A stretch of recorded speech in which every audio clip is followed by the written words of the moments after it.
primera sesión de este sexto simposio de estudios tomísticos Ser y Vida Moral. En esta primera sesión se va a plantear el estado de la cuestión, esto es, la crisis actual de la moralidad, las causas de tal crisis, desde principalmente tres perspectivas. En una primera ponencia desde una perspectiva teológica, en una segunda ponencia desde una perspectiva filosófica y en la última desde una perspectiva política. Aviso que al final de las tres ponencias habrá un turno, se dará la oportunidad para que se hagan preguntas o algunas observaciones a los ponentes para que haya un diálogo al final de las tres ponencias. Voy a comenzar presentando al primero de los ponentes. Él es el profesor doctor Ermanno Pavesi, licenciado en Medicina y especializado en Psiquiatría por la Universidad de Módena.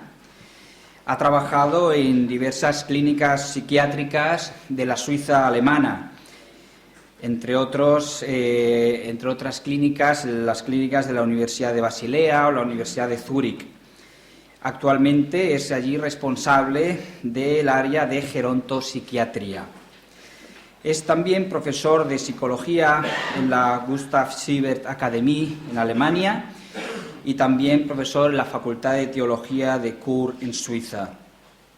Autor de numerosas publicaciones y ponente en numerosas ocasiones, también en nuestra casa y también en diversas universidades españolas y de otros ámbitos.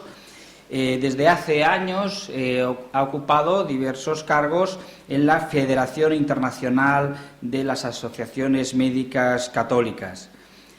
Además, uno de sus últimos libros se titula Celebrar Lutero, reflexiones sobre la reforma en los escritos juveniles de Lutero. El tema de ese libro entronca directamente con el título de la ponencia que nos va a impartir. Esta ponencia se titula El luteranismo en el origen de la crisis de la moralidad. Tiene la palabra el doctor Ermanno Pavesi. Buenas tardes. Lo siento por mi español. Yo voy a hablar español y si me faltan las palabras, yo diré algo en italiano. El tema es muy difícil y sería mejor tener un curso sobre este tema, pero yo lo intento de describirlo en algunos minutos.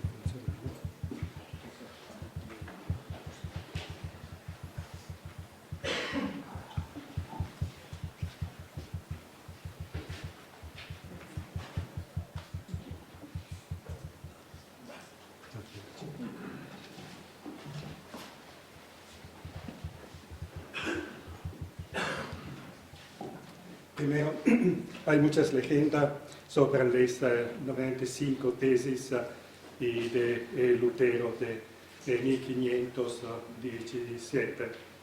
El primero es que las tesis nunca fueron clavadas en la puerta de la Iglesia de Todos los Santos en Wittenberg. Segundo, la intención de Lutero nunca fue demoralizar la Iglesia. Tercero, Lutero no fue excomulgado por las indulgencias, porque, por ejemplo, la bula Exsurge Domine que amenaza la excomunión, condena a 41 tesis y solo 6 conciernen el problema de las indulgencias.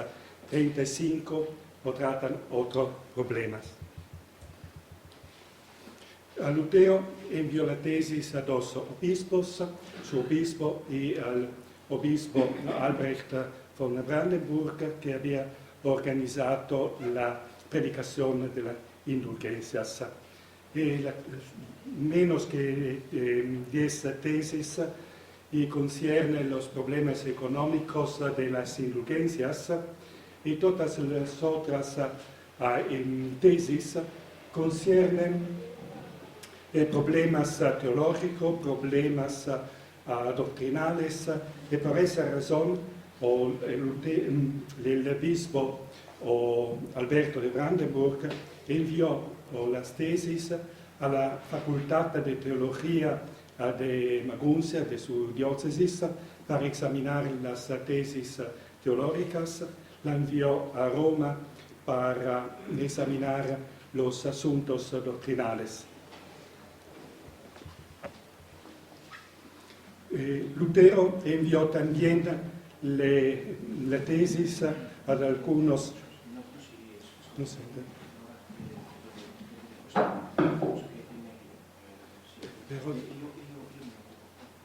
però devo vedere.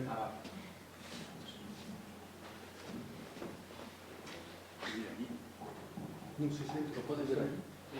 ¿Se escuchaba bien? No, justito. Sí, pero no puede ver allí, ¿no?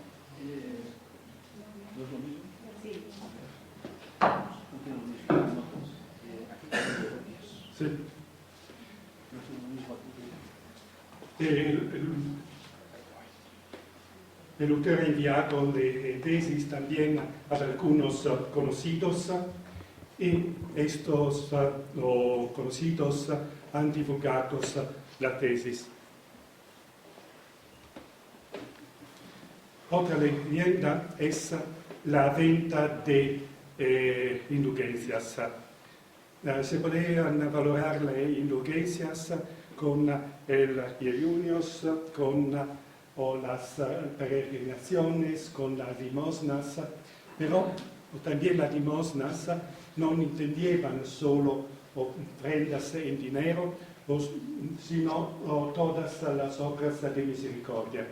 Y eran las autoridades religiosas o civiles que escribían a Roma para pedir una indulgencia, porque querían construir con estos dinero, construir iglesias, hospitales, cuentas, y también por financiar la defensa contra el avance de los turcos.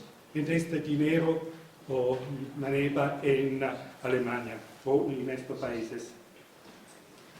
El problema fundamental de las tesis no es si algunas indulgencias necesitan una oferta en dinero, sino si el hombre puede hacer algo o por la propia justificación, es decir, el valor de las obras humanas.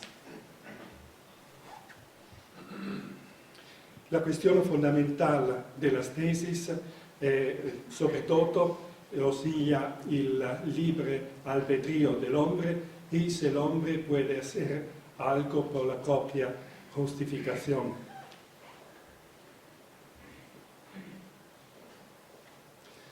Este es también el tema de la disputa entre Erasmo y Lutero.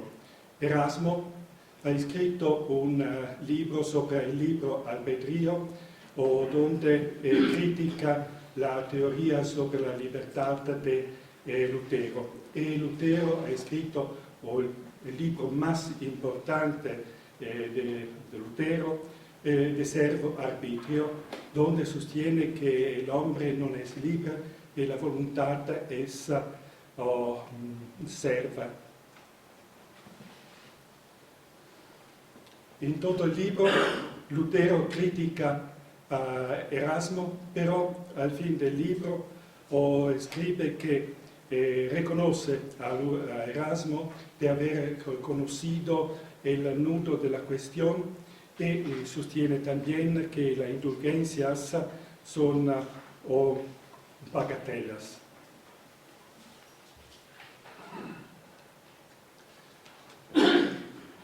Un texto muy importante es el discurso de Papa Benedicto a Ratisbona sobre la razón. Y en este discurso el Papa sostiene que la crisis del cristianismo depende también de la desalinización o del cristianismo.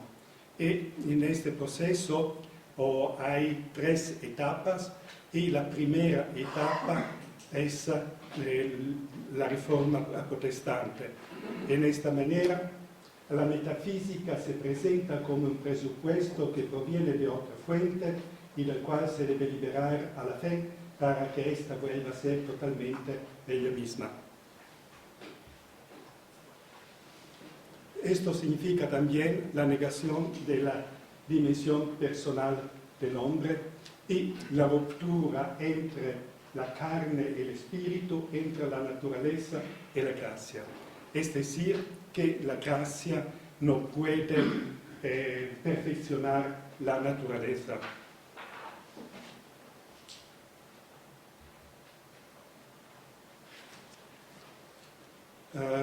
Lutero sostiene que el hombre es como un árbol malo, es decir, que no es como un árbol que puede producir frutos buenos o menos buenos o malos, sino puede producir solamente frutos malos.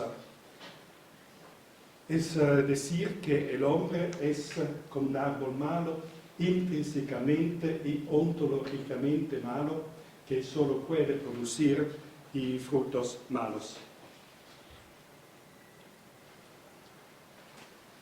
Tenemos algunas consecuencias, por ejemplo, sobre la confesión.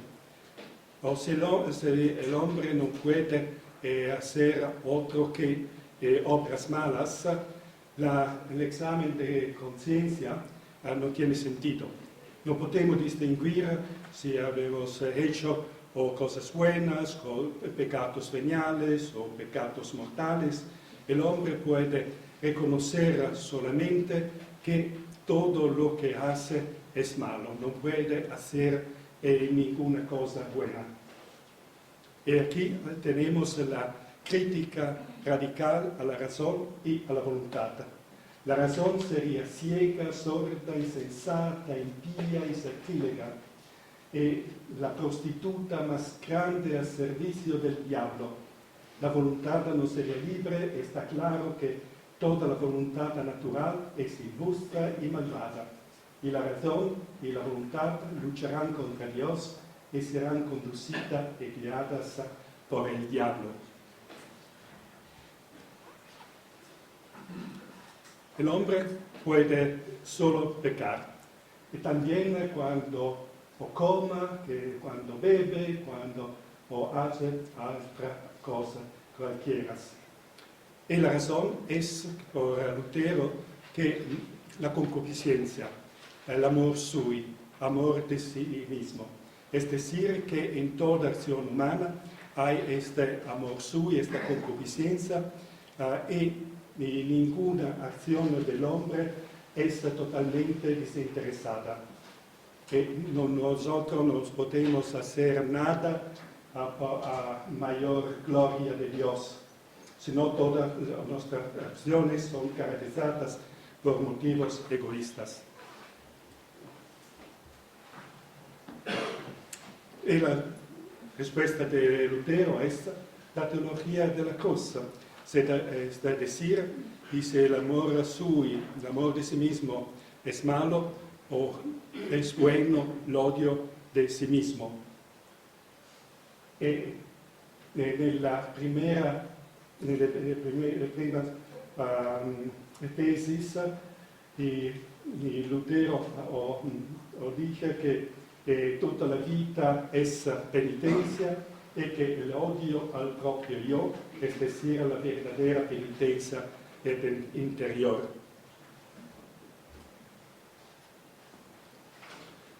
Esto no vale también si el hombre intenta de practicar las virtudes.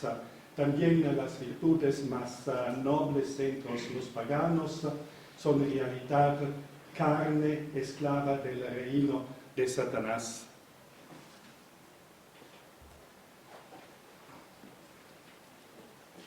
Un texto muy importante es la disputa contra la teología escolástica. Lutero condena toda la teoría de las virtudes, toda la filosofía, toda la teología, es decir, por Lutero la teología puede ser solo una ciencia de la Sagrada Escritura. Toda la metafísica o una elaboración racional de la teología no es posible.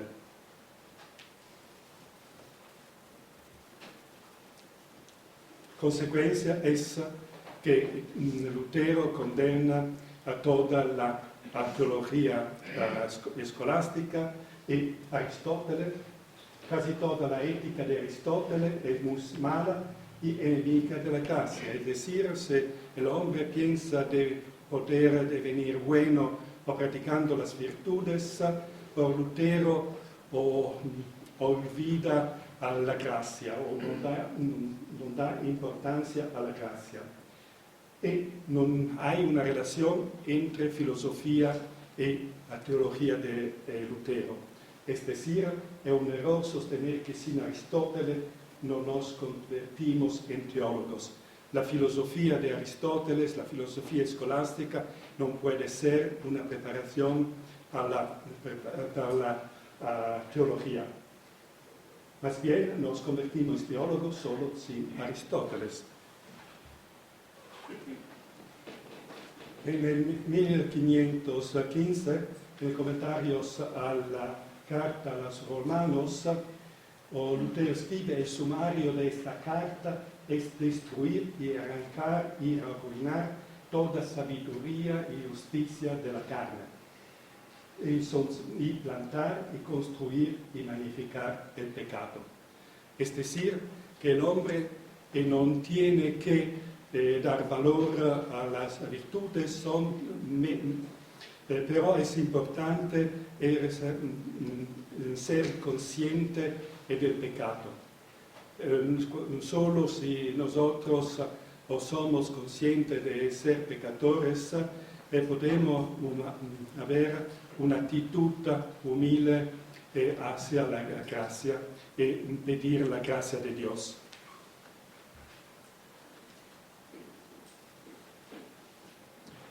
Y también observar las leyes no tiene valor.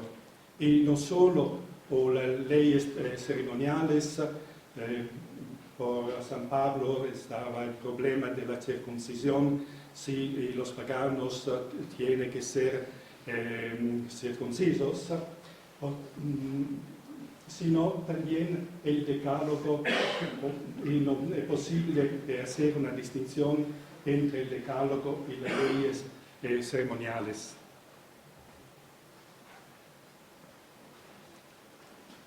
Lutero sostiene también que Cristo descargó la ley para que no entre en la conciencia. Es decir, que es un error unir la conciencia con la ley. La ley debe ser refutada y pisoteada con toda fuerza.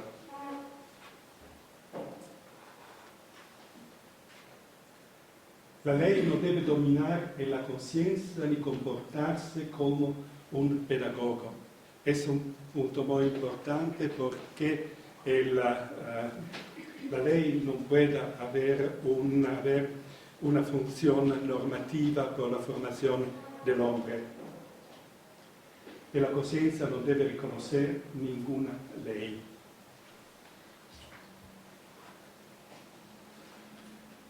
Si el hombre no tiene una dimensión personal, el hombre es como un animal. es decir, que el hombre se convierte en un ser solamente biológico, no tiene una funzione, un intelletto, non tiene una razón, no tiene una libertad voluntad. Todas las personas son carne y toda la humanidad es carne. Naturalmente, si toda la humanidad es carne, no podemos haber una relación entre la gracia y la nostra carne, la nostra persona. Pero si el hombre es solo toda carne, es dominado por los instintos, por la agresividad y el poder civil, y es necesario que el poder civil tiene en orden, el burro necesita paliza y la gente debe ser gobernada por la fuerza, por la espada del poder civil. Y también no hay un derecho natural, no hay un orden natural, hay solo este principio de la autoridad. Para Lutero toda autoridad viene de Dios y en este sentido ahora ninguna persona privada debe oponerse a la autoridad oficial o someterla. Es decir, que sería una rebelión contra Dios y no es posible una disidencia. El derecho natural es una doctrina insensata. El poder civil no se puede fundar sobre una ley natural, sobre un derecho natural, es totalmente arbitrario. Este es hacia el absolutismo. El poder civil no es moderado por la autoridad religiosa, asume competencia de la Iglesia, no reconoce la filosofía, ni la teología, ni la ética, por ejemplo, ética aristotélica o tomista, ni la filosofía política clásica. El poder civil y decide el derecho y no reconoce la disidencia. Estos principios son aplicados para Thomas Hobbes. Los soberanos pueden hacer aquellas leyes que ellos mismos juzguen serán más apropiadas para gobernar a sus súbditos, tanto como son el Estado y como son la Iglesia, porque ambos, el Estado y la Iglesia, son los mismos hombres.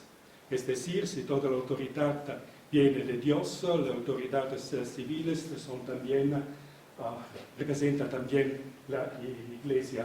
Y esto es el modelo de las monarquías del norte de Europa, donde el jefe del Estado es también el jefe de la Iglesia.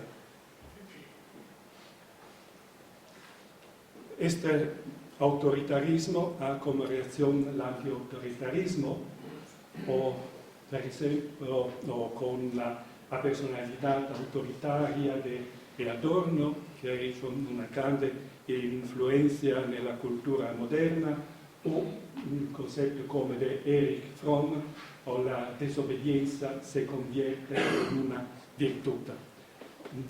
L'autorità assoluta o de disobbedienza come virtud.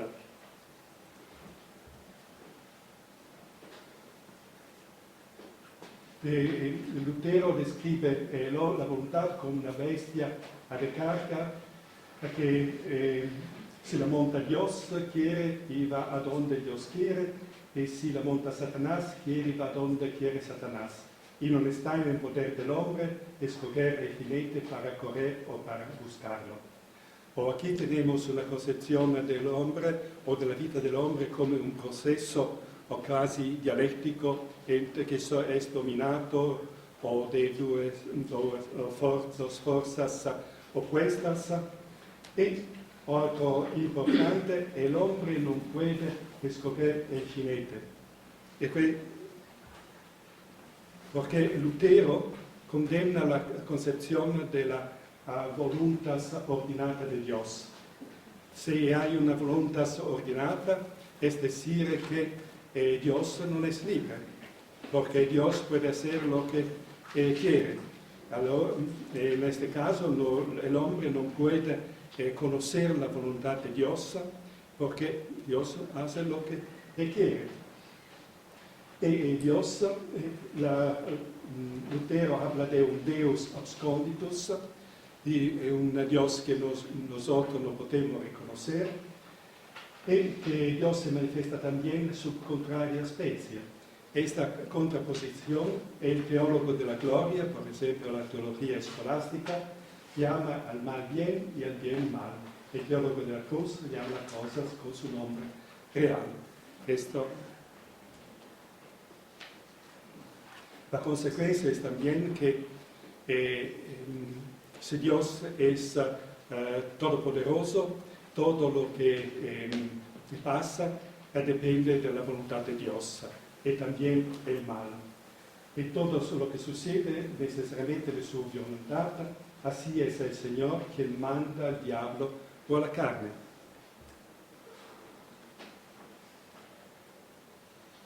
Y porque Dios no es bueno, no puede hacer el mal, pero usa malos instrumentos. Y también tenemos ahí la predestinación,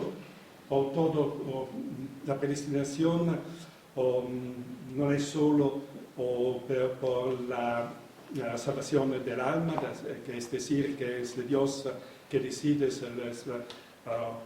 cuáles hombres son justificados, sino todo lo que se pasa depende de la voluntad de Dios. No se puede evitar que el hecho suceda en el lugar, en el tiempo, en la forma y en la medida que Él quiere.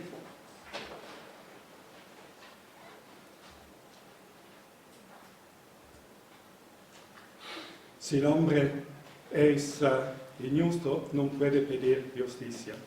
Lutero dice que tú eres injusto, tú tienes que mirar a tu injusticia y tú no puedes pedir justicia.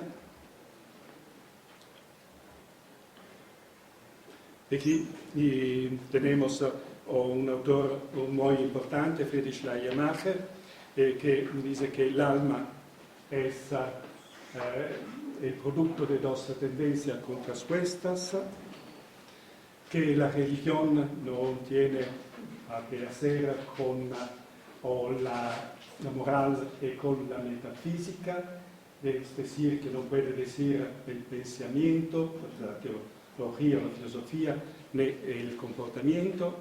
Sigmund Freud y Lutero habla de esta lucha entre Dios y Satanás. Freud describe la vida del hombre como una lucha entre Eros y el instinto de muerte, es decir, Thanatos. Lutero dice que el hombre no es libre. Freud dice que el yo no es dueño de su propia casa. En fin, el hombre tiene que ir donde las fuerzas de la naturaleza lo dominan. Muchas gracias por su atención y es el libro que yo he escrito sobre Lutero. Muchas gracias, doctor hermano Pavesi, por su interesantísima explicación del pensamiento de Lutero y su conexión con la crisis de la moralidad. Tendremos ocasión al final de plantear alguna cuestión desde el público. Vamos a dar paso a continuación a la segunda ponencia de esta primera sesión. Y para ello les presento al profesor doctor José Juan Escandell, doctor en filosofía por la Universidad de Málaga, con una tesis sobre la voluntad en Leibniz. Ha sido profesor en varias universidades españolas, miembro correspondiente de la Pontificia Academia de Santo Tomás. Su investigación y docencia se han centrado en el ámbito de la metafísica clásica, la antropología de la voluntad y de la libertad, la filosofía de la educación y también, en especial, sobre la figura del filósofo español Antonio Millán Poyes, en el que probablemente él es el mayor especialista que hay en España. Su conferencia se titula Destrucción y naufragio, la pervivencia de la eticidad. Y paso a lo prometido. Con los términos destrucción y naufragio, quiero referirme al estado moral actual de la civilización occidental. Bien se echa de ver que no es un título optimista. Tampoco pretendo cargar la mano, como se suele decir, aunque desde luego sí pretendo ser explícito y directo. Es destrucción, en un sentido, lo que queremos hacer con la moralidad, a saber, que desaparezca de nuestras vidas. Y hay naufragio en cuanto que lo que obtenemos de la destrucción, en la medida en que lo vamos consiguiendo, es nuestro propio hundimiento. Obramos la destrucción y obtenemos el naufragio. Nada más natural. Todo ello exige una explicación y es lo que en la medida de mi capacidad me propongo realizar a continuación. ¿Cómo tiene lugar la destrucción contemporánea de la moral? ¿Por qué el efecto de esa destrucción es el naufragio? Hay un texto de Nietzsche que me resulta esclarecedor. Se trata del ampliamente conocido fragmento del Gay Saber titulado El hombre loco, en donde aparece con toda su fuerza aquella expresión de la muerte de Dios. Como suele pasar con los textos de Nietzsche, su interpretación es difícil porque es ambiguo. Yo me permito arrimar el ascua a mi sardina. Aquella dramática escena en la que el hombre loco se precipita con su lámpara encendida en pleno día, en medio de la plaza ante la gente, y grita la muerte de Dios, ofrece interesantes indicaciones para comprender nuestra situación, aún más de un siglo después de haber sido escrita. Dice Nietzsche: «Llego demasiado pronto», dijo entonces, «todavía no estoy en el tiempo oportuno. Este suceso enorme está todavía en camino y va avanzando. No ha penetrado aún en el oído de los hombres. El relámpago y el trueno necesitan tiempo. La luz de las estrellas necesita tiempo. Los hechos necesitan tiempo, aun después de haberse realizado, para ser vistos y oídos.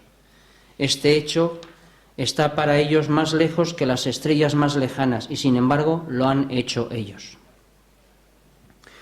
El mensaje que el hombre loco grita es este: Dios ha muerto, Dios está muerto y nosotros lo hemos matado. Dios no es aquí solamente el ser supremo. La muerte de Dios es asimismo la muerte de toda moral y de toda ontología, de todo sentido acerca del origen y del destino del hombre y de la realidad entera. Dios significa la totalidad del sentido. Esta muerte de Dios es una auténtica muerte de Dios. Y como tal muerte, de lo que se trata es de que Dios, habiendo estado vivo, es decir, presente y vigente, ha dejado de estarlo, ha desaparecido, ya no está en nuestras vidas ni en nuestro mundo. El asunto esencial aquí no es que Dios no exista en general, sino de que, habiendo tenido una presencia, ya no la tiene. Por supuesto, esta muerte supone sin duda que su vida era una falsa vida, es decir, una existencia ficticia para Nietzsche. Lo que Nietzsche afirma por boca del hombre loco es justamente la supresión de Dios, y una supresión ejercida por el propio hombre. Es decir, lo que Nietzsche pretende explicar es que, llegada a nuestra época, la humanidad ha decidido revolverse contra todo sentido, contra la idea de una realidad finita fundamentada en su origen por el énsase y, en consecuencia, asimismo, contra la idea de un destino que alcanzar con la acción libre.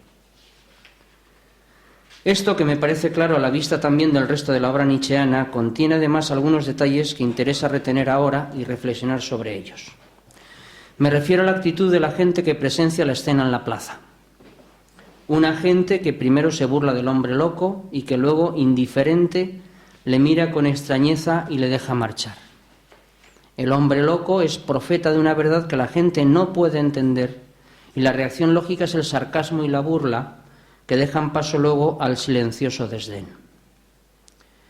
«Llego demasiado pronto», dice. todavía no estoy en el tiempo oportuno. Y se marcha entonando Requiem Aeternam Deo por las iglesias vacías de Dios. Es que ha llegado el desastre, el vacío, y la gente vive como si nada hubiera pasado y como si aún pudiera seguir viviendo como antes. El hombre loco no quiere que la gente entone lamentos ante el Dios fallecido, sino que tome conciencia de lo que ella misma ha realizado y del estado en que se encuentra después. La moral ha sido destruida, pero vivimos como si aún existiera. Hemos inventado sucedáneos, como es el caso de las éticas utilitaristas o convencionalistas. Nos encontramos en medio de una situación negativamente nihilista, en la que, permaneciendo vigente el cascarón de la ética, hemos perdido pie y no nos apoyamos sino en la inercia. Hemos dicho no al pasado, pero aún no hemos dicho sí al hombre nuevo, al niño inocente cuya voluntad crea todos los valores y ya no sabe nada del bien y del mal. No queremos avanzar hacia el nihilismo positivo, o quizás sea ello imposible. Es también llamativo en esta escena lo que en ella se deja ver sobre el modo como los hombres han destruido la moral. Esa misma indiferencia con la que miran grotescamente al hombre loco, con su candil, es la misma que ha matado a Dios y a la moral. No ha sido con violencia y rebelión, sino con un tranquilo enfriamiento de los corazones. Dios ha muerto y con él la ontología y la ética, no de un disparo en la frente o despedazado por la masa furiosa, sino solamente de viejo y en su cama, abandonado por unos hijos que esperaban con fastidio que llegara pronto el desenlace. Le ha matado la indiferencia, que es un arma mucho más eficaz, pues está más a cubierto de remordimientos. La fría indiferencia cortante y dura ha sido el arma asesina. Esta indiferencia no es una simple abstención, no es mera inactiva pasividad, ni es apatía inocente, como bien dice el hombre loco. Para que Dios muera es preciso que alguien lo mate. Ha sido la masa de la gente, pero esta masa ha sido fermentada. El alma impulsora de la desaparición de la moral ha sido el espíritu inmanentista. Esto lo digo yo, no Nietzsche, claro. El espíritu mundano o laicista. Hemos limitado nuestro saber y nuestro querer convenciéndonos de que no podemos alcanzar lo trascendente y hemos vaciado nuestra conciencia moral. La filosofía ha contribuido seriamente a que esto sea así. La filosofía trascendental ha sustituido a la filosofía trascendente. Y aquella no es más que el reinvés, que la cara de detrás del espíritu positivista. Ya nadie cree que declarar trascendentales, es decir, subjetivos, la libertad, la inmortalidad del alma y Dios, sea la mejor manera de abogar por su vigencia. Por el contrario, la moralidad ha quedado reducida a un mero hecho externo, que es observable con los métodos científicos de la psicología y de la sociología, pero por ello mismo sin conexión esencial con el espíritu humano. Hay, por ejemplo, el hecho de que algunos consideran inmoral el aborto humano provocado. Hay también el hecho de que los orientales comen con palillos y no con tenedor. Y hay asimismo el hecho de que a veces es necesario mentir para salir adelante, etc. En correspondencia con la reducción de lo moral a algo exterior, las reflexiones morales se desvían hacia el análisis psicológico y social. Convertida la psicología, con perdón del profesor Pavesi, en el punto de vista propio de la interioridad subjetiva, una vez superado el conductismo, a ella se atribuye la incumbencia del análisis de la motivación, de la conciencia y de los mecanismos de decisión humanos. Y este punto de vista se sitúa fuera de la conciencia moral y es, por tanto, por definición, una perspectiva insuficiente. A esto se añade, por si fuera poco, el punto de vista social, según el cual lo moral es lo acostumbrado e inventado artificiosamente por un ente llamado sociedad. Las normas morales son, se dice, convenciones e imposiciones sociales ajenas a la conciencia moral. Las modernas éticas emancipadas de los principios clásicos dan por sentado que la moralidad es algo construido, una invención de la cultura y de la libertad pura, un añadido, un apósito a la vida humana a partir de un sujeto que de ninguna manera encuentra en sí mismo el más leve indicio de la moralidad, que es perfectamente amoral, un ser desnudo de moralidad en su íntima constitución. La actitud general de las modernas corrientes de la ética se pueden resumir en dos ideas, a saber, que el ser humano es espontánea y primariamente amoral y que en correspondencia la moralidad es siempre un añadido. También ahora lo moral es algo de origen exterior al sujeto que se abalanza sobre él para coartar su libertad. Al ser concebida de este modo, no es que la moral se haya desviado o desvirtuado, es que se ha deshecho y ha desaparecido. Así desmontaron los revolucionarios de los años 60 del siglo XX la moral de los 10 mandamientos y la de las virtudes. Lo extraño es que no dejaron vacío su puesto. La han querido sustituir por una moral laica y social cuyas virtudes son la solidaridad, la tolerancia y la conciencia ecológica, feminista y homosexual. Hay que hacer deporte, reciclar los plásticos usados, defender los derechos de los animales, luchar contra la discriminación de la mujer. Aunque ya no se trata de persuadir a los hombres para que cada uno asuma en conciencia sus obligaciones morales, sino que se trata de concienciar, es decir, de introducir en la conducta de los hombres esquemas de comportamiento diseñados en gabinetes de ingeniería social o en las logias, dejando intacta su conciencia o adormeciéndola. La moral ha sido sustituida por leyes de hombres y la conciencia libre ha sido vaciada de sí misma y ha sido suplantada por esa llamada conciencia social.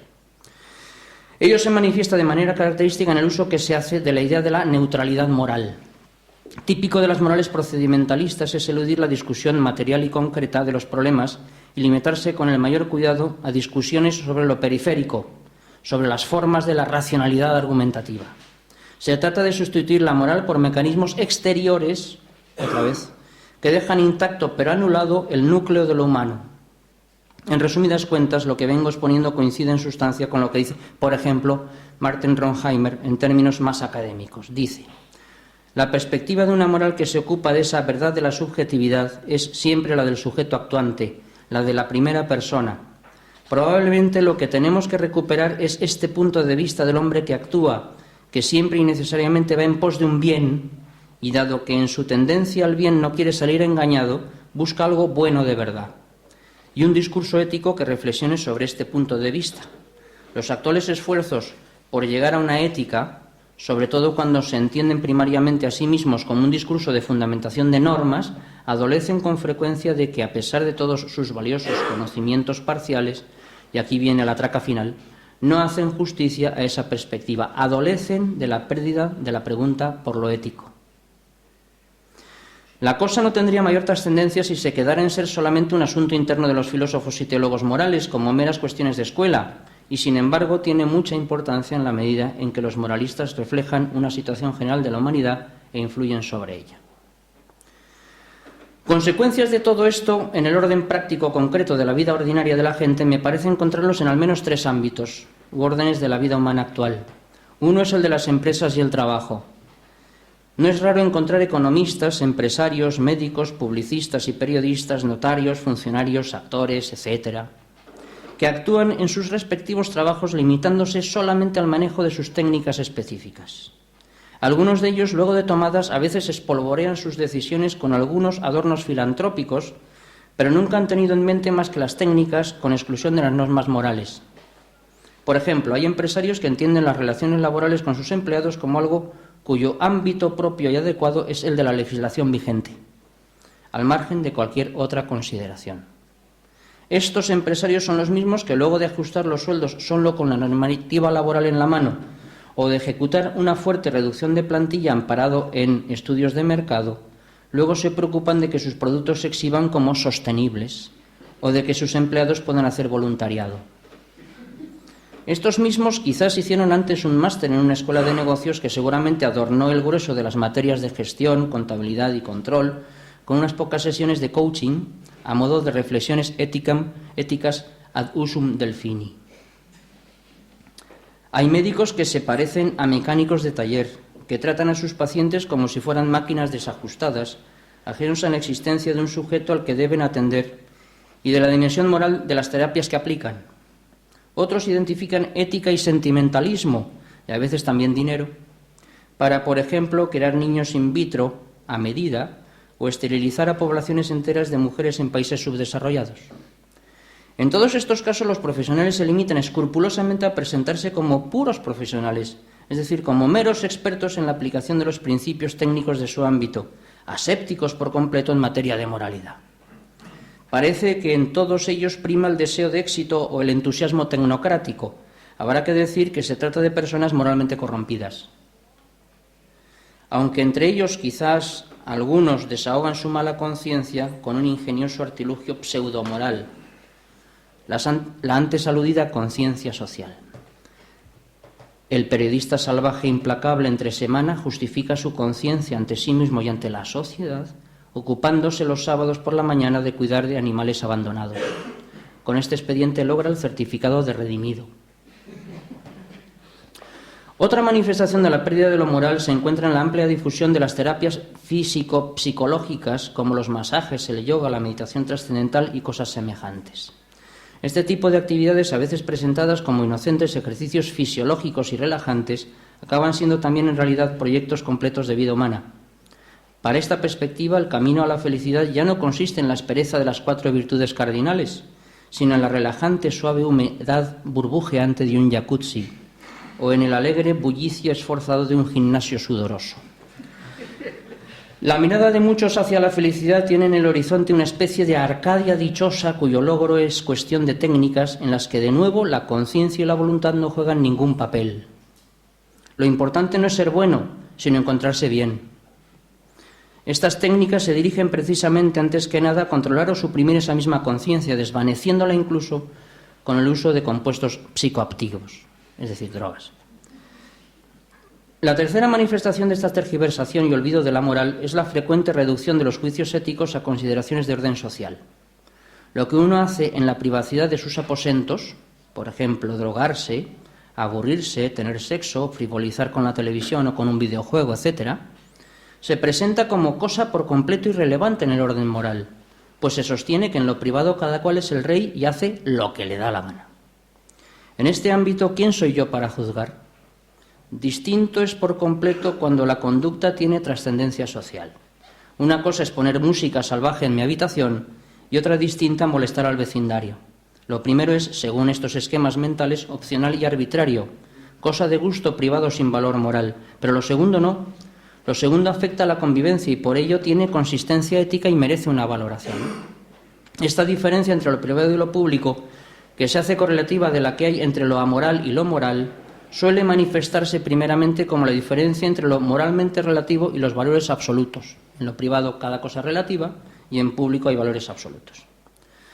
En realidad, para esta mentalidad todo valor es relativo, sea público o privado, mas la clase de los valores privados son, por así decirlo, más relativos aún. Respecto de los valores morales en lo público se echa mano como justificantes de la racionalidad o de la eficacia en la convivencia o del acuerdo o convención entre los ciudadanos, y con tales expedientes se nos hace, por así decir, más elegantes y aparentemente solventes. En realidad, todos nacen heridos de muerte, todos esos valores. Todos tienen en su entraña el relativismo, todos suponen un sujeto constitutivamente ajeno a la esfera de lo moral.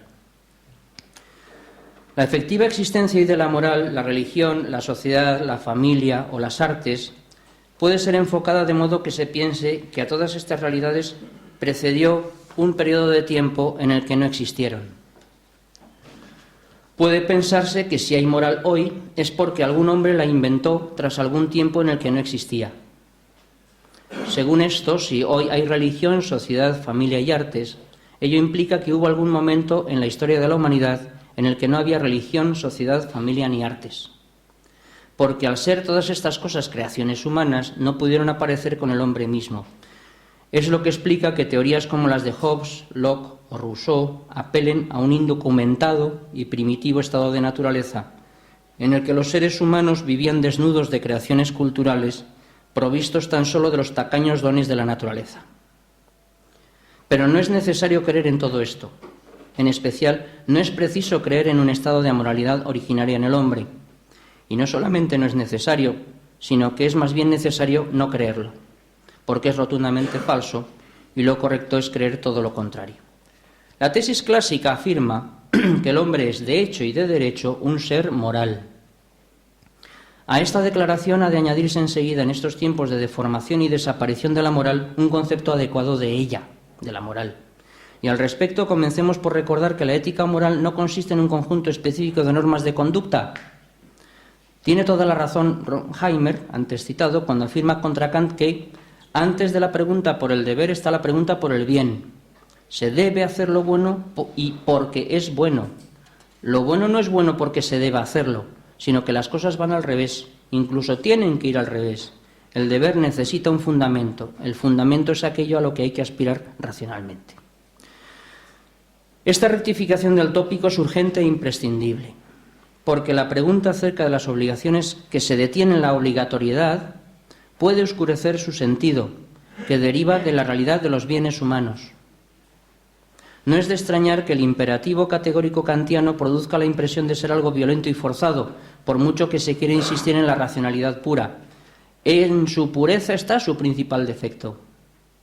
Por el contrario, la ética clásica realista penetra en la experiencia del deber moral sin rechazarla y procura verlo en su enlace con la realidad humana misma.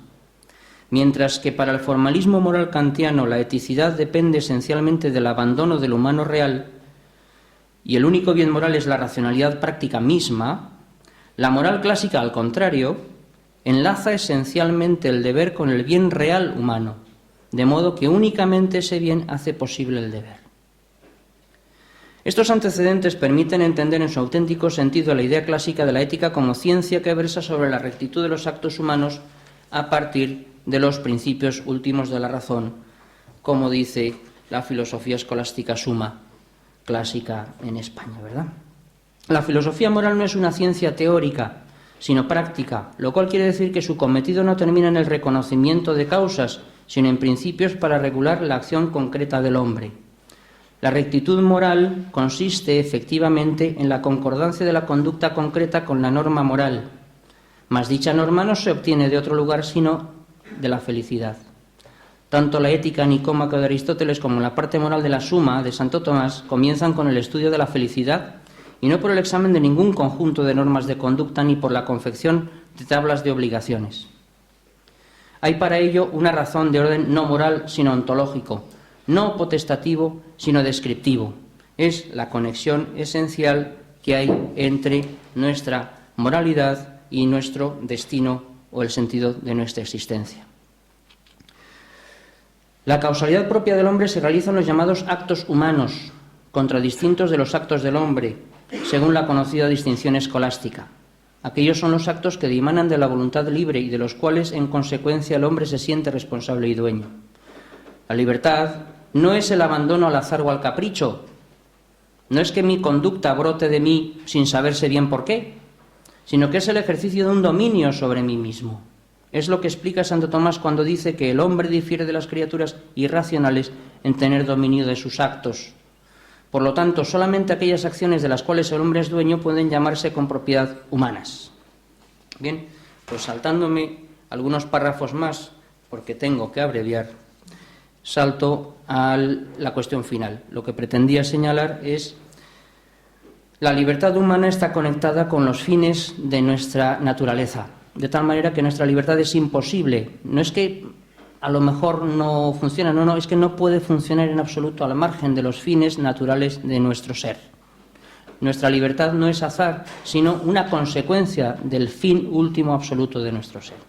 Esa conexión es inevitable, porque es natural. Es como pretender que hay un hombre sin estómago. No existe tal cosa. Si no tienes estómago no eres un hombre. Eres una ameba, quizás, pero no un hombre. Bien.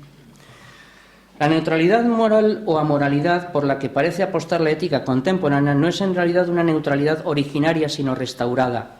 No se trata de decir que el hombre es amoral, sino de sostener que debe llegar a serlo. La pretensión del hombre nuevo es la de volver a los orígenes y recuperar aquella soñada inocencia de los primeros tiempos. El hombre actual quiere ser natural, en el sentido de reintegrarse en una naturaleza moralmente neutra, estar al margen del bien y del mal. Bien, pues frente a eso plantearía la ética clásica, a mi modo de ver, un argumento que tomo de Millán Poyes. Leo: evidentemente, un hombre un hombre por completo desprovisto de conocimientos y sentimientos morales no sería un hombre como nosotros. Pero el no serlo no se debería a la sola carencia de algo meramente sobreañadido a lo que hace de nosotros unos hombres. La íntima conexión de la moralidad positiva y negativa con la humanidad, en el sentido de la índole específica del hombre, se hace patente de la manera más clara ya en el propio concepto de las clasificaciones morales como las aplicadas al comportamiento humano en cuanto humano. Ahora bien, unos seres por completo carentes de todo conocimiento y sentimiento moral no podrían ser calificados moralmente en su modo de comportarse.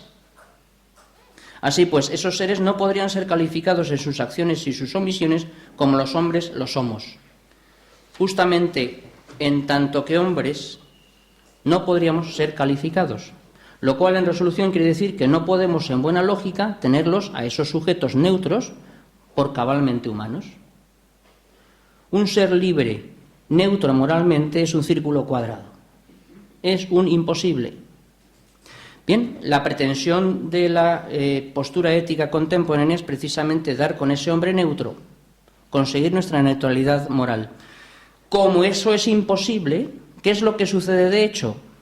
Que el hombre actúa solo subrepticiamente, indirectamente, a escondidas, con criterios morales, lo cual quiere decir que la moral queda descontrolada. Es decir, el hombre se bloquea al negar su propia moralidad radical, se bloquea la posibilidad de la moral y entonces queda desamparado de principios morales.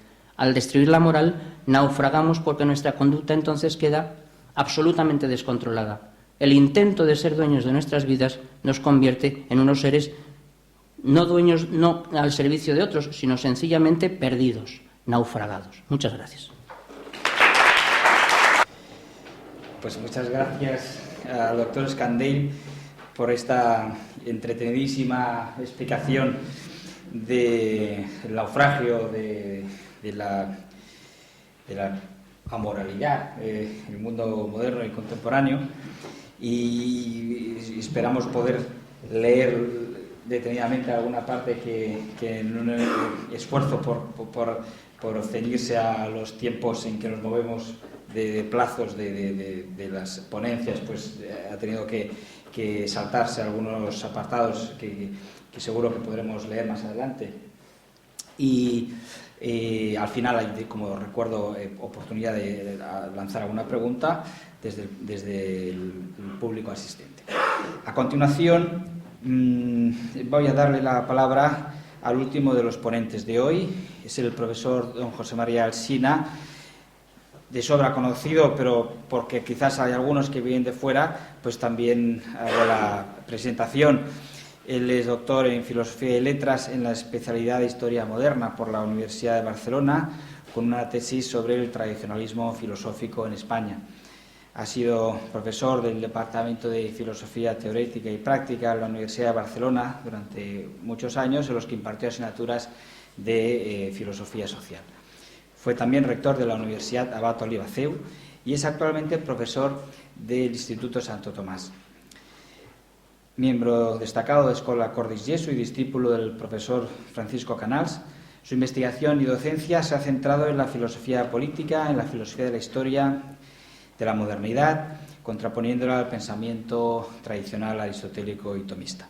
Sin más preámbulos, le doy la palabra para que nos exponga su ponencia Las raíces políticas de la crisis de la moralidad. Muchas gracias a profesor Belmonte, muchas gracias a Enrique Martínez por la invitación. Y esto de hablar el último tiene ventajas y desventajas. La desventaja es de que ya están cansados, ustedes y yo, ¿eh? Y la ventaja es de que como las cosas importantes ya están dicho, aunque no preste mucha atención, no tiene tanta importancia. Bien, dicho esto, y en algunas cosas seré reiterativo, algo que hemos oído ya, pero formaba parte de lo que había pensado decir y ahora me es difícil, diríamos, también poderlo abreviar. No creo que sea necesario probar, con todo lo que se ha dicho, que la crisis de la moralidad es un hecho incontestable. Cuando afirmamos la realidad de esta crisis moral, nos referimos al resultado de un proceso especulativo y práctico que ha penetrado profundamente en el pensamiento y en la vida del mundo contemporáneo y de un modo específico y singular en los países pertenecientes al mundo occidental. Esta crisis moral, de orígenes diversos, como se ha visto hasta ahora, se generaliza y se extiende por la acción del poder político que de un modo progresivo y continuado se ha ido imponiendo a partir de la Revolución Francesa hasta nuestros días. Es un proceso que parece interminable. Por ello me parece de suma importancia reflexionar sobre las filosofías políticas que han inspirado esta praxis desintegradora. Para poder valorar la influencia que ha tenido la política, tanto la filosofía política como la praxis política en la crisis moral de la modernidad, creo que es conveniente, muy brevemente, recordar la relación que establece Aristóteles en la Ética Nicómaco entre política y ética. En primer lugar, cuando Aristóteles trata de caracterizar la ética como una ciencia que estudia cómo alcanzar el bien que deseamos por sí mismo como fin último de la conducta humana, afirma que el conjunto de ciencias que podemos llamar éticas, que en el conjunto de estas ciencias la política tiene un carácter directivo y supremo, porque el bien de la ciudad es más universal y más perfecto que el bien del individuo. Esto tiene relación con la primacía del bien común, tema que ahora no vamos a entrar.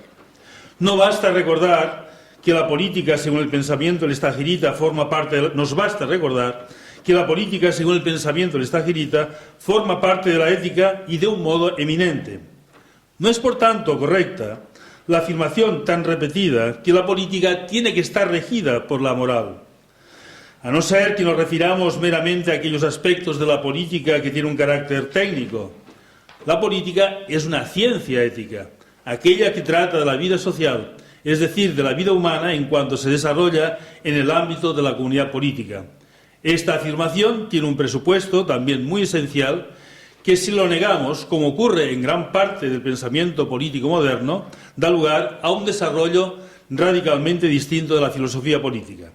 Nos referimos a la naturaleza social del hombre. Sobre ello volveremos más adelante. Esta importancia de la política, y mejor dicho, la necesidad ineludible de la política en relación a la vida moral de los individuos, queda de nuevo reafirmada al final de la Ética Nicómaco. Al reflexionar sobre el carácter especulativamente práctico de la ética, Aristóteles se plantea cómo lograr la práctica de la virtud, es decir, cómo conseguir que los hombres sean buenos, dado que este es el fin de toda reflexión ética, cómo generar los hábitos virtuosos. A este respecto, las leyes ocupan un lugar irreemplazable, dado su carácter imperativo, unido a la posibilidad de utilizar medios coercitivos para conseguirlo. En otros ámbitos de la vida humana, como es la familia, no sería cuestión de utilizar la coerción como el medio ordinario para manifestar el carácter obligatorio de un mandato. Sin embargo, sí lo es en el ámbito político. No tendría sentido una ley que no estuviese acompañada de posibilidades sancionadoras en los casos de su incumplimiento. Además, dice Aristóteles, el carácter universal de la ley hace más fácil su cumplimiento y eficaz, por otro lado, la génesis de costumbres sociales que sean el humus donde se puedan crear los hábitos virtuosos. De esto se deducen unas exigencias evidentes. Las leyes tienen que ser buenas, es decir, orientadas al bien común de la comunidad, lo cual a su vez exige que haya buenos legisladores, que es lo mismo de decir buenos políticos, dado que la actividad legisladora ocupa un lugar preeminente en la vida política. Para ello será necesario una ciencia política conocedora del bien del hombre, de las exigencias propias de la vida social y al mismo tiempo conocer también la realidad histórica singular. En resumen, la política como ciencia forma parte de la ética con carácter directivo y la política como actividad no es una actividad meramente poética, sino que es una praxis dirigida al bien de los hombres que forman la comunidad política.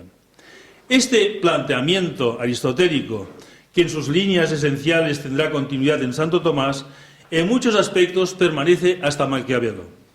Encontramos diferencias importantes en Guillermo de Ockham y Marsilio de Padua, que pondrán las bases de desarrollos posteriores, aunque en ninguno de los dos se niega el carácter esencialmente moral de la vida política. ¿Cuál es la nueva propuesta de Maquiavelo? No se trata de sustituir las normas morales anteriores por un nuevo sistema de valores, sino de considerar que la política y la moral tienen exigencias radicalmente distintas.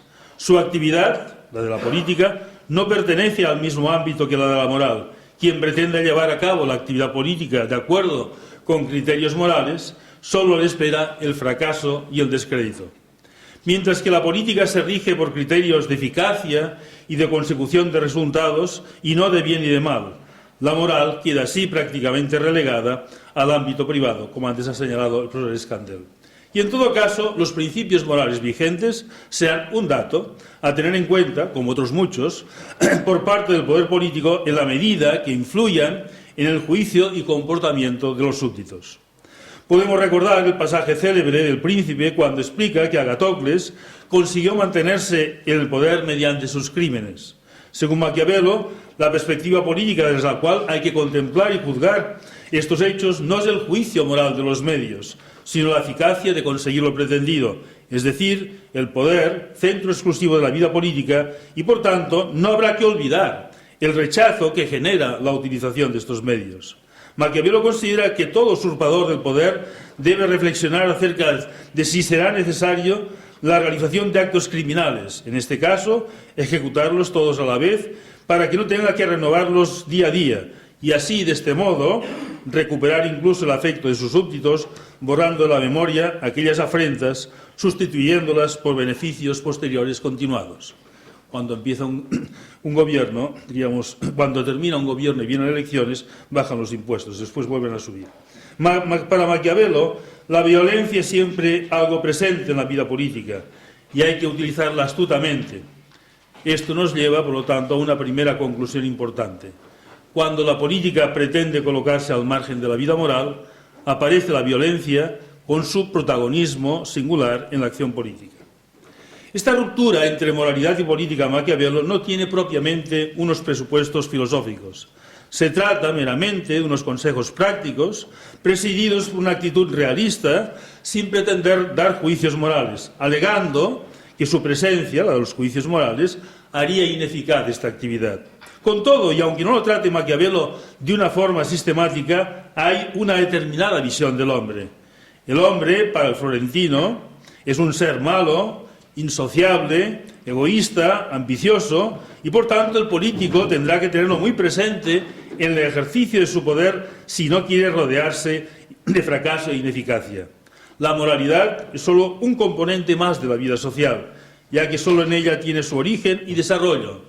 Los políticos tendrán que tener conocimiento de cuáles son las normas morales vigentes y en qué grado están presentes en la conducta y juicios de los ciudadanos, no para que regulen la acción del político, sino para poder conseguir eficazmente sus fines. Una segunda conclusión que encontramos también en Maquiavelo es la negación de la naturaleza social del hombre, unida a la ausencia de un fundamento racional del orden moral. Esto lleva consigo la independencia de la política con respecto a la moral. Hay que esperar al siglo XVII para que el pensamiento político formule esta ruptura entre ética y política de un modo realmente filosófico. Con presupuestos muy distintos, Hobbes y Spinoza desarrollarán una filosofía política que supone una ruptura aún mucho más radical con respecto al pensamiento aristotélico. Hobbes parte de la negación de la idea del bien o del mal como algo sustantivo referido a la conducta humana. De acuerdo con su nominalismo radical, considera lo bueno y lo malo como simples palabras. Leemos, cita de Hobbes: sea cual sea el objeto del apetito o deseo de cualquier hombre, esto es lo que él, por su parte, llama bueno, y el objeto de su odio y aversión, malo, y al de su desprecio, vil e indigno. Pues las palabras bueno, malo y despreciable son siempre usadas en relación con la persona que los usa, no habiendo nada simple y absolutamente tal, ni regla alguna común del bien y del mal que pueda tomarse desde la naturaleza de los objetos mismos. Esta visión del bien y del mal están relacionados con su visión antropológica. Las pasiones ocupan un lugar directivo de la conducta humana. La razón solo es utilizada como medio de alcanzar lo que la pasión reclama. Dos pasiones gozan de preeminencia fundamental: el miedo a la muerte y el afán de bienestar. Recordará lo que después dirá Freud. Estas mismas pasiones explican el carácter insociable del hombre reflejado en la célebre frase: el hombre es lobo para el hombre. Todos disputarán los medios que satisfagan su ansia de bienestar permanentemente insatisfecha y por ello fatalmente se desencadenará una lucha fratricida que a su vez propiciará la búsqueda de una instancia pacificadora. Estas pasiones reflejan el carácter insociable del hombre hasta tal punto, dice Hobbes, que los hombres no derivan placer alguno, sino antes bien considerable pesar de estar juntos allí donde no hay poder capaz de imponer respeto a todos ellos. Y dado que, según este autor, no hay un sumo bien y por tanto no hay fin último de la vida humana, la felicidad es sólo un continuado progreso del deseo de un objeto a otro, donde la obtención del anterior no es sino un camino hacia el siguiente. Por eso mismo, dice Hobbes, sitúa en primer lugar como inclinación general de toda la humanidad un deseo perpetuo e insaciable de poder tras poder que sólo cesa con la muerte. El hombre es un ser permanentemente frustrado. Las anteriores consideraciones nos llevan a una misma conclusión. Si los deseos humanos están irremisiblemente condenados a la insatisfacción, porque si no hay sumo bien, no hay nada propiamente bueno, y por lo tanto nada que pueda satisfacer los deseos de felicidad, solo un poder que reprima y regule estos deseos frustrados, generadores de conflictos, podrá contener eficazmente este enfrentamiento causado por la insatisfacción. Esta es la justificación racional del poder del Estado: conservar la vida y conseguir cierto bienestar. Este es el origen del Estado que, de un modo muy significativo, Hobbes le da el nombre bíblico de Leviatán, este monstruo marino dotado de inmenso poder. Dice Hobbes, este gran Leviatán, o más bien, por hablar con mayor reverencia, ese Dios mortal, a quien debemos bajo el Dios inmortal nuestra defensa y paz, pues mediante esta autoridad concedida por cada individuo en la República, no concedida por Dios, sino por los hombres, administra tanto poder y fuerza que por terror a ello resulta capacitado para formar las voluntades de todos. El propósito de paz en casa y mutua ayuda contra los enemigos del exterior. De nuevo aparece la violencia en su máximo grado. El terror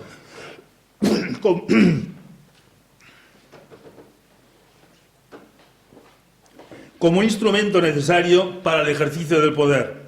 El hombre teme sobre todo perder la vida, amenazada por la violencia del otro. Este terror a la muerte, una de las pasiones determinantes de su conducta, le lleva a aceptar el poder del Estado en la medida que lo libera de este terror. Pero, para que sea eficaz y real la liberación del Estado, tendrá éste la posibilidad de utilizar también el terror para imponer su poder. La desobediencia al poder del Estado lleva consigo caer de nuevo en manos del terror de forma ineludible, ya sea el del Estado o el procedente de la lucha social generada por la falta de obediencia a la ley. De este carácter absoluto del poder se sigue necesariamente que toda ley es necesariamente justa, dado que no hay justicia anterior a la manifestación de la voluntad del poder político. Es justo solo aquello que el poder manda. La bondad de la ley no tiene que ver con su justicia, sino en todo caso con su utilidad y eficacia. Esta independencia del orden moral dará lugar a considerar sediciosa toda reivindicación de los derechos de la conciencia personal. Aquí aparece la conciencia social de la que se nos hablaba antes. Solamente hay una conciencia pública, que es la del Estado, que determina no solo qué conductas son permisibles o obligatorias, sino además cómo hay que juzgarlas moralmente. Además, afirma Hobbes, observo las dolencias de una república que proceden del veneno de doctrinas sediciosas, las cuales una es que todo hombre es particular y juez de las buenas y malas acciones. Otra doctrina, sigue Hobbes, incompatible con la sociedad civil, es que constituye un pecado todo cuanto un hombre haga contra su conciencia. Esto es contrario al poder absoluto del Estado. De nuevo, llegamos a una conclusión semejante a la que habíamos dicho respecto a Maquiavelo. La ausencia del orden moral justifica y hace necesaria la utilización de la violencia. Ahora es el terror. Notemos también cómo hay una triple negación. Por un lado, la no racionalidad de la conducta humana, determinada por sus pasiones, la no sociabilidad de la naturaleza humana y, finalmente, que el hombre necesita vivir con los demás por su radical indigencia, no por su sociabilidad, y la no moralidad sustituida por las exigencias y necesidades del poder político. Pasemos al siguiente autor, objeto de nuestro análisis, Spinoza. Es un autor profundamente influido por Hobbes, que sin embargo su pensamiento político tiene una fundamentación metafísica distinta y se presenta con un énfasis también muy diferente. Si en este autor, si en Hobbes la afirmación central gira en torno a la necesidad del poder absoluto, en Spinoza la defensa de la libertad de pensamiento, libertad de filosofar, aparentemente constituye su preocupación esencial. Su tratado teológico político se abre con las siguientes palabras. Contiene, dice dice Spinoza, varias disertaciones en las que se demuestra que la libertad de filosofar no sólo se puede conceder sin perjuicio de la piedad y paz del Estado, sino que no se la puede abolir sin suprimir con ella la paz del Estado e incluso la piedad. A pesar de esta presentación, no sólo podemos afirmar la continuidad del pensamiento de los dos autores, sino incluso una mayor radicalización en aquella triple negación con la que hemos resumido el pensamiento hobbesiano. De acuerdo con este planteamiento, podemos afirmar el carácter no moral de la ciencia política. Tengo aquí un texto que no voy a leer por brevedad, y partiendo de una pretendida exigencia de realismo, exige considerar las pasiones como determinantes explicativas de la conducta humana, ajena esta a toda consideración moral. Siguiendo la misma argumentación de Hobbes, esta consideración determinista a través de las pasiones explica que la vida humana tenga una condición precaria y conflictiva si no se somete a un poder superior. A él, a este poder, le incumbirá de forma exclusiva determinar lo justo y lo injusto de la conducta de los hombres en su vida social. En el siguiente texto veremos cómo se afirma esto, aunque queda en este aún a salvo la libertad de pensamiento. Dice Spinoza: vemos, pues, de qué forma puede cada uno, dejando a salvo el derecho y la autoridad de las supremas potestades, es decir, la paz del Estado, decir y enseñar lo que piensa. Aquí, en principio, se supone que hay libertad de pensamiento. Con tal de que les deje a ellas, a las potestades supremas, decidir cuáles son las cosas que hay que hacer y no haga nada en contra de tal decisión, aunque muchas veces tenga que cobrar en contra de lo que considera bueno y lo que piensa abiertamente, para proceder así sin menoscabo de la justicia y la piedad. Como hemos probado, en efecto, la justicia solo depende del decreto de las supremas potestades, y por lo tanto solo a uno puede ser justo si vive según los decretos de ella emanados. Para que este poder tenga la capacidad de conformar la conducta de los ciudadanos, es necesario que tenga la posibilidad de utilizar la fuerza y motivar, otra vez, de nuevo, a través del temor y el miedo a la muerte. Finalmente, una afirmación que podrá parecer sorprendente para algunos. Cuando éste se consigue, podemos afirmar que se ha instaurado la democracia. Leo a Spinoza. Por consiguiente, la suprema potestad tendrá el supremo derecho sobre todos. Quien posee el poder supremo, con el que puede obligarnos a todos por la fuerza o contenerlos por el miedo al supremo suplicio, que todos temen sin excepción. Y solo mantendrá ese derecho en tanto en cuanto conserve ese poder.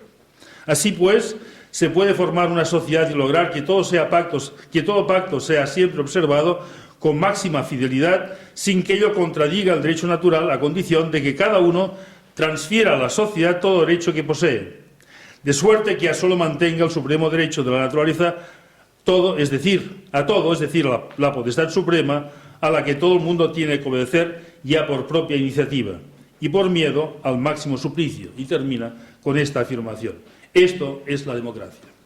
Y aunque parece que en los textos anteriores la obediencia se ciñe solo a la acción externa, sin embargo, Spinoza sabe que la obediencia solo estará completamente garantizada si hay asentimiento interno, es decir, una conformidad de las pasiones con aquello que es mandado. Y por lo tanto, el Estado tendrá que conseguir también estar en el origen y determinación de las pasiones, aunque esto no se hará necesariamente mediante prohibiciones y castigos, que siempre sería posible eludirlos y puede ser más fácilmente motivo de conflicto, dado la estima que el hombre atribuye a su propia forma de pensar, sino mediante la conformación por la suprema potestad del ánimos, del alma, de forma radical y absoluta. Leo. La obediencia no se refiere tanto a la acción externa cuanto a la acción anímica interna.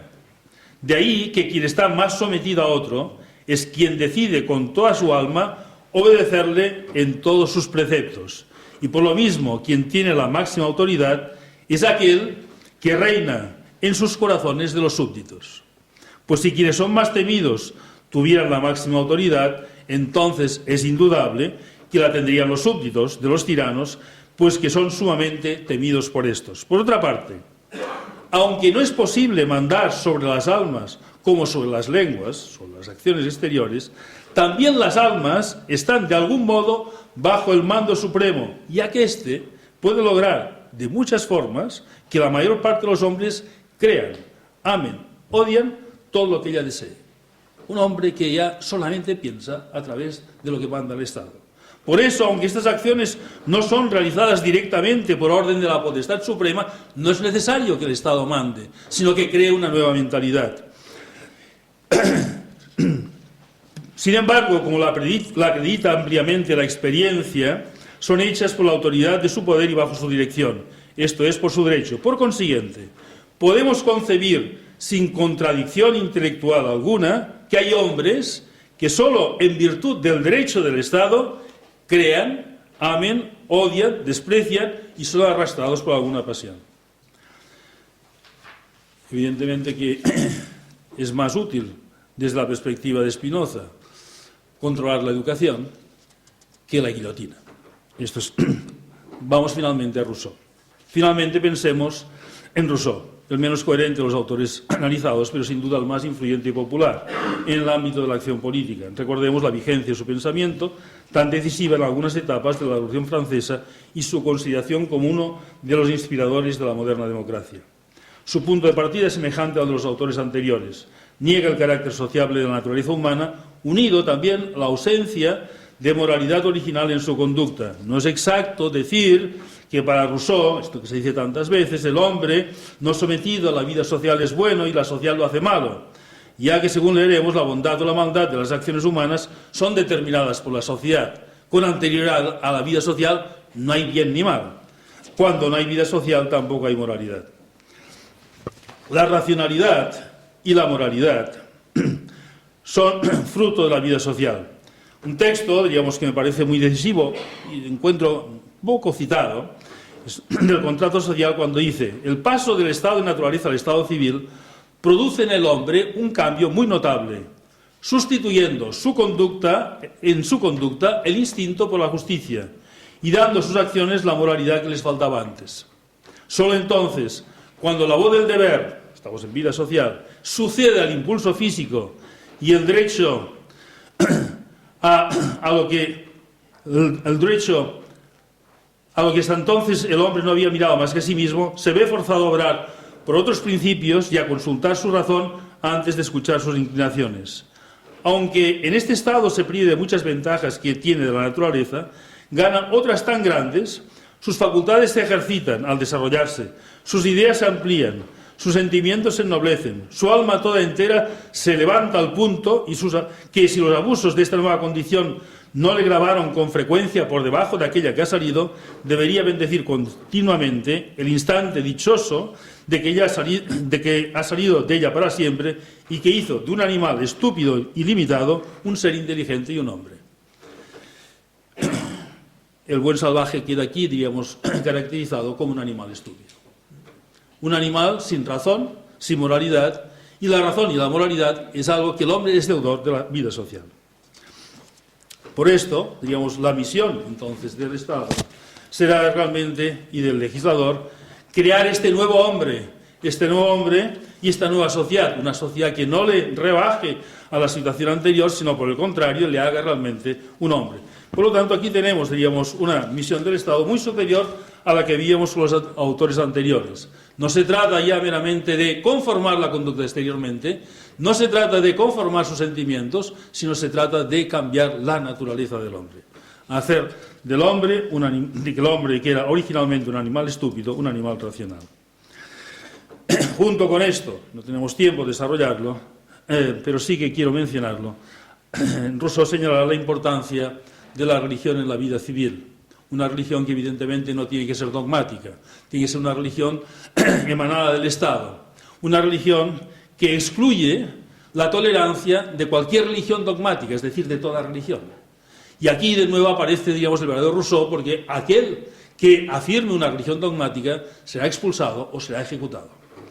Y terminamos. Consideraciones finales. Los tres autores coinciden al afirmar que el hombre no tiene una naturaleza social, lo cual significa que si bien está obligado por su naturaleza a vivir en sociedad, evidentemente, por necesidad de indigencia, el hombre solitario es un hombre totalmente vulnerable, débil, que tendría que vivir de una forma muy precaria ante las limitaciones que la misma naturaleza le ha impuesto. Como hemos podido leer en algunas de las citas anteriores, el hombre no experimenta ningún gozo de vivir con los demás. Si pudiera, viviría solitariamente, aisladamente, pero ante la imposibilidad de lograrlo, conservando su vida y alcanzando cierto bienestar, no tiene más remedio que resignarse a obedecer a aquella instancia que es capaz de asegurarle la paz y el bienestar. De ahí deriva que el poder aceptado racionalmente por sus súbditos goce de la suprema y absoluta potestad. Los autores anteriores, cada uno con sus matices, afirma la autonomía de la política con respecto a la moral. No solo no forma parte de un mismo ámbito de conocimiento, sino que además la política no puede estar sometida a juicios morales que, por otra parte, no tienen fundamento. Solamente los puede fundamentar el poder. Los cuatro autores llegaron a la misma conclusión. La voluntad del poder político solo tendrá eficacia cuando esté dispuesto a utilizar la violencia, el terror o el miedo. Podríamos recordar aquello que decía Robespierre: no hay virtud sin terror, ni terror sin virtud. La virtud consiste en conformar totalmente la conducta del individuo a las exigencias del poder. En la Revolución Francesa este principio dio lugar, como es conocido, a la utilización de la guillotina, un medio eficaz como para infundir terror necesario por la virtud. En nuestros días parece de momento más eficaz la sugerencia de Spinoza. La suprema potestad tiene muchos otros medios para conseguir su obediencia. La coincidencia de estos tres autores es frecuentemente puesta en entredicho. Por el contrario, se subrayan las diferencias sustanciales. Se presenta a Hobbes como un autor defensor del absolutismo monárquico y partidario del antiguo régimen. Por esto, de ahí viene toda su insistencia en la importancia y necesidad del poder, frente a un Spinoza y Rousseau inspiradores del liberalismo y la democracia. Pero estas descripciones más o menos ideológicas solo dan lugar a confusión. Me parece más acertado, como señala Carl Schmitt, seguido en esto por Leo Strauss, cuando afirma que el Estado neutro y agnóstico de los siglos XIX y XX, es decir, el Estado liberal, está fundado en la afirmación de un poder del Estado ajeno a cualquier fundamento religioso o moral, consecuencia de la afirmación de la incognoscibilidad de la verdad sustancial. De ahí el positivismo jurídico, la negación del derecho natural y la necesidad de constituir el poder-Estado en la última referencia del individuo. Y dejo otras cosas que tenía preparadas para pasar a una última consideración.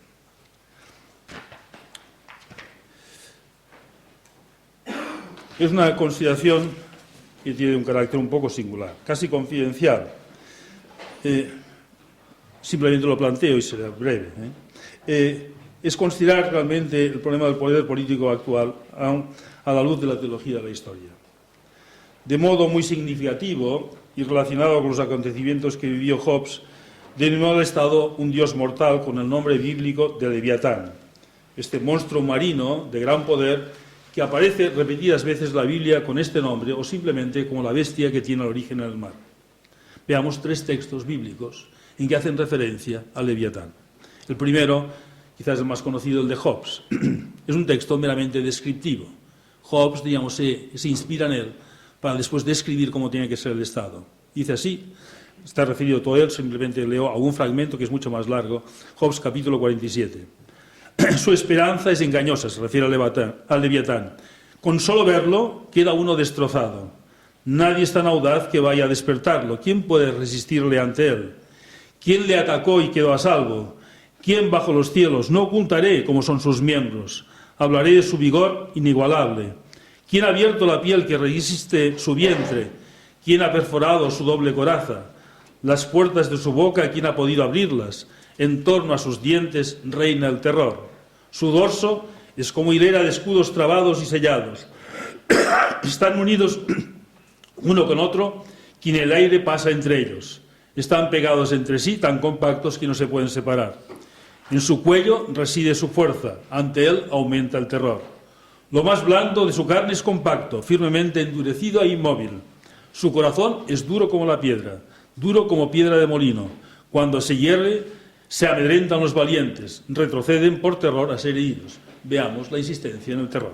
Si alcanza uno Si alcanza uno, de nada le sirve la espada ni la lanza, ni el dardo ni la flecha. Para él el hierro es como paja. No hay otro igual sobre la tierra, creado para no tener miedo a nadie. Los más arrogantes plantan cara, a los más arrogantes planta cara, es el rey de los animales más feroces. Segundo texto es del Apocalipsis. Aquí no se habla de Leviatán, pero sí se habla del monstruo, de la bestia que sale del mar. Y aquí señala, diríamos, este carácter del poder político antiteocrático, si ha sido reconocido por muchos escritoristas, digamos, que se refiere a ello. Recordémoslo. Y vi una bestia que salía del mar y adoraron al dragón, el diablo, porque había entregado el poder a la bestia. También adoraron a la bestia diciendo, ¿quién es como la bestia y quién puede luchar contra ella? Se le dio una boca que profería palabras arrogantes y blasfemias, y se le dio poder para actuar durante 42 meses. Y abrió su boca con blasfemias contra Dios, para injuriar su nombre, su tabernáculo y los que moran en el cielo. Pensemos en tantas cosas políticas que hoy ocurren. Se le permitió también hacer la guerra contra los santos y vencerlos, y se le dio poder sobre toda tribu, pueblo, lengua y nación. Y lo adorarán todos los que habitan en la tierra, aquellos cuyo nombre no está escrito desde el origen del mundo en el libro de la vida del Cordero inmolado. Si alguno tiene oídos, que oiga. Si alguno está destinado a la cautividad irá. Si alguno debe morir a espada, es necesario que muera a espada. Aquí está la paciencia y la fe de los santos. Y finalmente, un último texto más esperanzador. Es de Isaías en capítulo 27.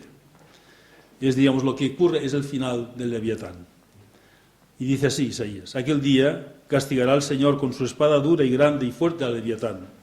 La serpiente huidiza al Leviatán, la serpiente tortuosa, y matará al dragón marino. Aquel día, a la viña deliciosa, entonadle este cantar. Yo soy el Señor, soy su guardián. A cada instante la riego, para que nadie le haga daño, día y noche la guardo. Muchas gracias.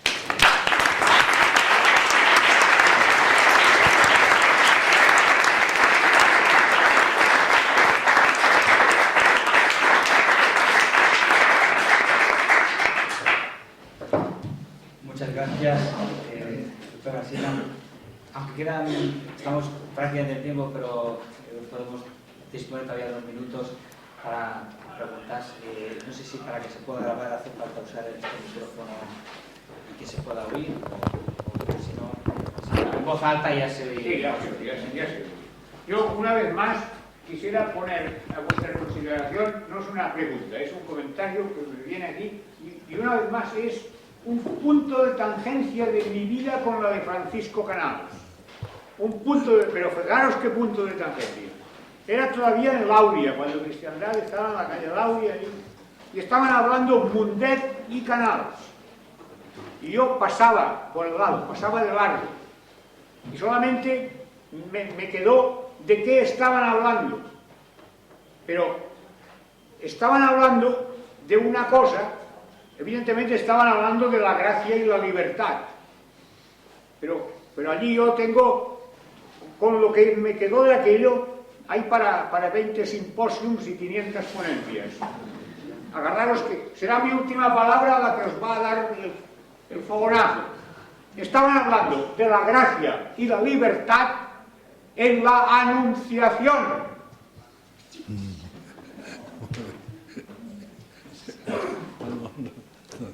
No es una pregunta, es un comentario. Gracias por el comentario. No sé si alguno de la mesa quiere comentar algo o el público de nuevo. Una pregunta. A ver, ponte de pie y habla alto, que te digamos. Bueno, todo lo que han aludido creo que más o menos se puede encuadrar bajo la palabra modernidad. No quiero mojarme mucho. La cuestión es, ¿en algún sentido se puede dialogar filosóficamente con todo eso sin que sea un brindis al sol? Y en ese sentido, o sea, si es afirmativa la respuesta, ¿en qué aspecto? Muchas gracias. Pepe Escaldo. Sí, hombre, sí, no, Pepe Escaldo. Esto filosóficamente es tuyo. El patrón no manda marinero.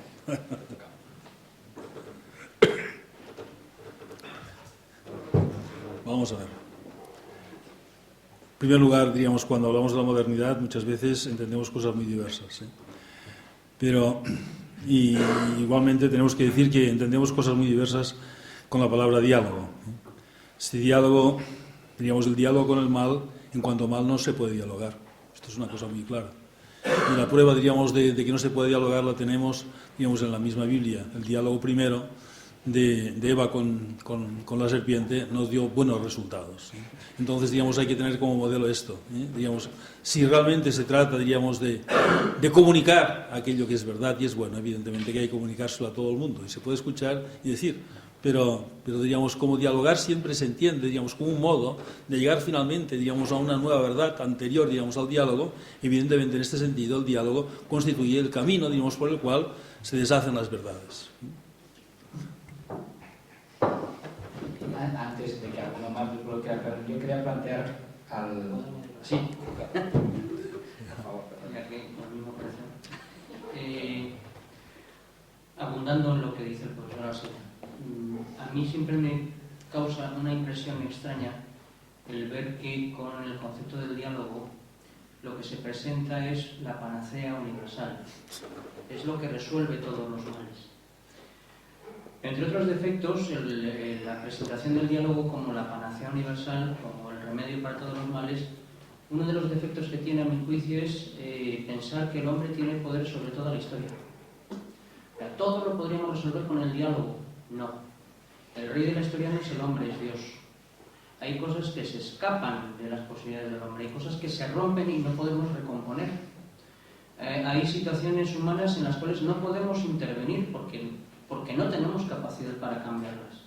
Hay cosas en las cuales no podemos dialogar, sencillamente porque entrar a dialogar, como el caso que muy oportunamente ha señalado el profesor Alsina, entras a dialogar y acabas pecando. No compensa. No somos los reyes de la historia y, por tanto, no hay una solución absoluta a todos los problemas de la humanidad. En ese sentido, nosotros somos solamente caminantes en el mundo, pero no somos los dueños del mundo. Habría que considerar las cosas desde esa perspectiva. Por otro lado, la modernidad tiene cosas muy interesantes, por ejemplo, los ordenadores, este amplificador, ¿verdad? El tren que me ha traído esta mañana. Sí, descubrimientos que hace el ser humano, pues no solamente técnicas, sino también filosóficas, teológicas, ¿de acuerdo? Pero en la medida en que son verdaderas son integrables con lo antiguo. Lo extraño es que la modernidad exija renunciar a lo que ya habíamos ganado en la antigüedad. Eso también es claro, a mi juicio. Perdón, no quería extenderlo. Sí, yo quería preguntar, en relación precisamente con esto que se está planteando sobre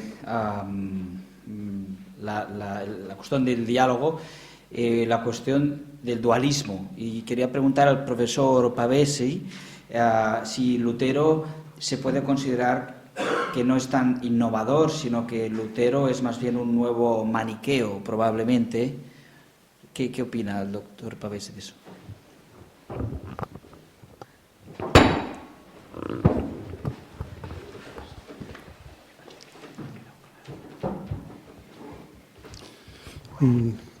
Yo pienso que es verdad. Es decir, el problema de Lutero es que reconoce un valor al mal. Es decir, que pone sobre el mismo nivel el bien y el mal. Es decir, que el mal no es solo absencia de bien, como nuestra tradición católica, sino también el mal tiene una sustancia. Y ese es el problema de este dualismo. Sin duda hay esta concepción.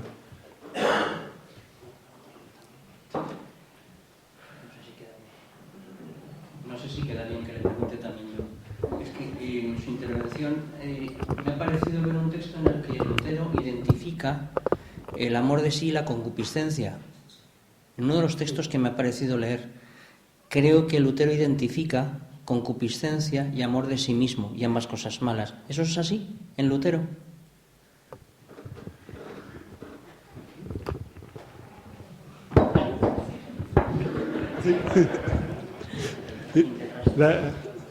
Sí, es verdad, es verdad.